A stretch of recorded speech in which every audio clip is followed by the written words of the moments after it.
Are these measures going to be enough to avoid what's going on right now? And what do we make of the Premier's apology? Rachel Notley is the leader of the NDP in Alberta and the leader of the opposition. She is in Calgary. Ms. Notley, your take on the timing of these measures being announced? Well, I mean, I think that the biggest problem here is that these measures have been tragically delayed. What we have heard from the Chief Medical Officer of Health earlier this week, as well as now members of the UCP caucus itself, is that they knew that the decisions they took to open up with, the most aggressively in all of Canada, they knew anywhere from 4 to 6 weeks ago that decision was flawed and that we were now on a path to a crisis. And yet they sat on their hands and they didn't do anything. So the announcement that we got yesterday was far too late. And now we are in a situation where the critical healthcare needs of Albertans are in jeopardy, and we are going to run over our absolute most stretched outside capacity in a matter of days. And let me just, on the matter of delay, use this opportunity to say this. I am concerned that Jason Kenney will delay another important step until after the federal election. And that step is that we should be reaching out very aggressively to other provinces and to the federal government to seek out staffing support now before we get to the point where we overrun our ICU capacity. And Dr. Gina Hinshaw did just say that is happening now, that they are reaching out to other provinces and looking for healthcare capacity. Well, we are. What we heard from Manitoba earlier today is that they haven't done it, and I think that we need to make sure that it is happening with tremendous urgency and at a level in government where it actually happens as quickly as possible. So I know that this is riddled in politics. It's happening in the midst of a federal election campaign, but at the end of the day, you have people who are in ICU.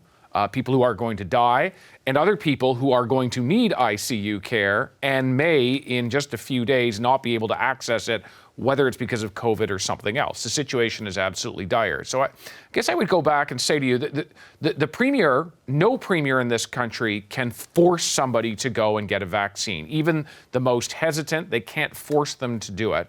So what are the things, particularly on the unvaccinated, that you feel the Premier needs to do to overcome that hump of resistance? Yeah. Well, yes, and that's a really critically important issue because I noticed you guys were talking about it earlier. The fact is that Alberta's vaccination rate, whether you're talking about in terms of all Albertans or those who are eligible, is in fact, we compete with Saskatchewan day in, day out for being the lowest, and we're well behind BC actually. And in part that is because the Premier declared COVID over at the beginning of July. But now we know what we've seen in other jurisdictions that does work, and one of them is a very clear, simple vaccine passport system.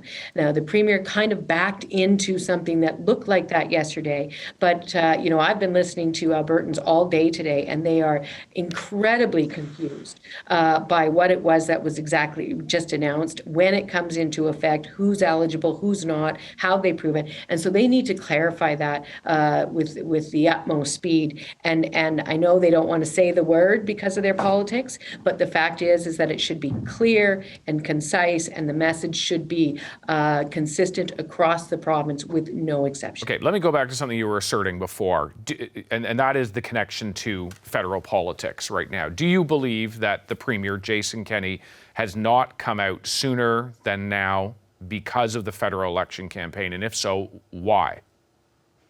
Well, I can only speculate. I think there's a lot of political decisions that delayed Jason Kenney coming out. We know that he's concerned about his own political future and the division within his caucus.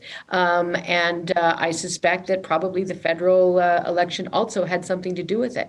But the fact is that now that they literally were in a position where we are on the verge of having hundreds of people die in a way that can be traced directly to decisions around the cabinet table. And so they ultimately just had to come clean. And so now the message is, Canada, we need your help. All right. Rachel Notley, Alberta NDP Leader, thank you very much for your time. Thank you. Hi, I'm Vashi Capellos, host of Power in Politics. See more of our show by subscribing to the CBC News channel or click the link for another video.